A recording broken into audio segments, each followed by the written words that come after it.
Bishop Peter Tanyengenge Kalangula was a Namibian politician, religious leader, and a farmer in the northern part of Namibia, formerly known as Southwest Africa.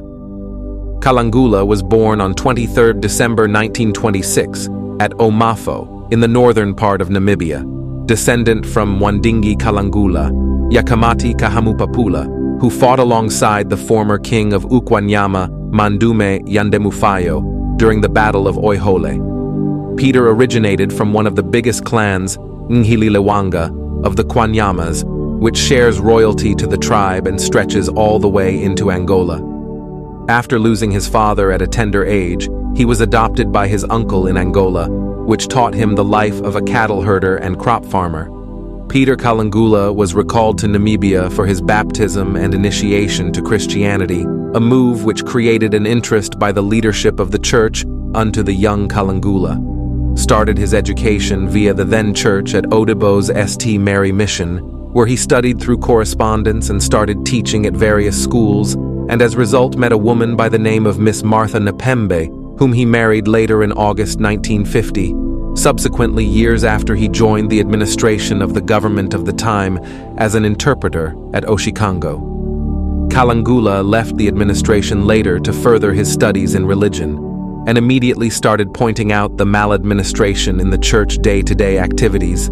This brought differences with his then Bishop Colin Winter, and he would later walk out with a number of followers of his to start their own independent church for Owambos. In the early 1970s, Peter started developing interests in politics and frequently visited the chambers of parliament.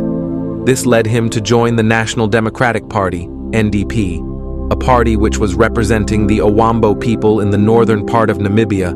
This party would play a pivotal role in the formation of the alliance at the Turnhale Constitutional Conference in 1977. Kalangula was one of the executive members of its committee.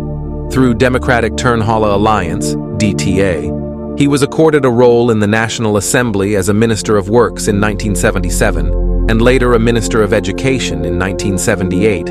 This also led to his rise to become the chairman of the Owambaland administration, through the party of the NDP, basically the ethnical leader in politics of the Owambos. Through his role as education minister, he pushed for bills to be amended to benefit his people. He fought to replace Afrikaans with English as a medium of instruction in the north with success, and pushed to aid with the passing of the Resolution 435 to facilitate the independence of Namibia. Kalangula was elected as the president of the DTA in 1981 and resigned in 1982 due to differences with the DTA chairman Dirk Mudge, one of those reasons being that Mudge and his supporters did not want to form one party with the rest of the ethnic groups. Kalangula wanted unity, but the DTA was pushing to keep the ethnic black groups apart.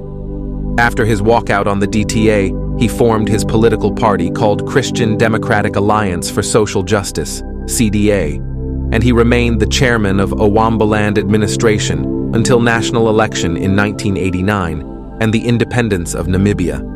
Kalangula, through his leadership as the Owambaland executive chairman, protected his people from segregation and also from the brutal forces of fire, from their own people's attack, suspected to have been from the likes of the apartheid government and forces affiliated with SWAPO. Peter Kalangula was one of the founders of the Mangeti farms in the northern part of Namibia, when independence was achieved and he lost election in 1989, which led him to retire from politics and resorted back to religion and continued with the farming at the Mangeti farms.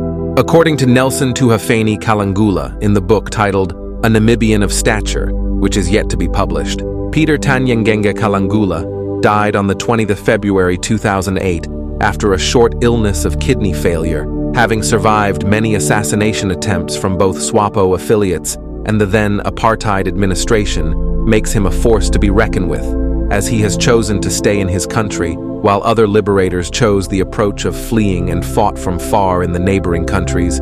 Kalangula stood firm at home and fought oppression and was always the man in the middle of it all, and he got named and labeled for that till his death. His story tells a side of the fight from within the borders of Namibia, a side of story that many have not heard from before.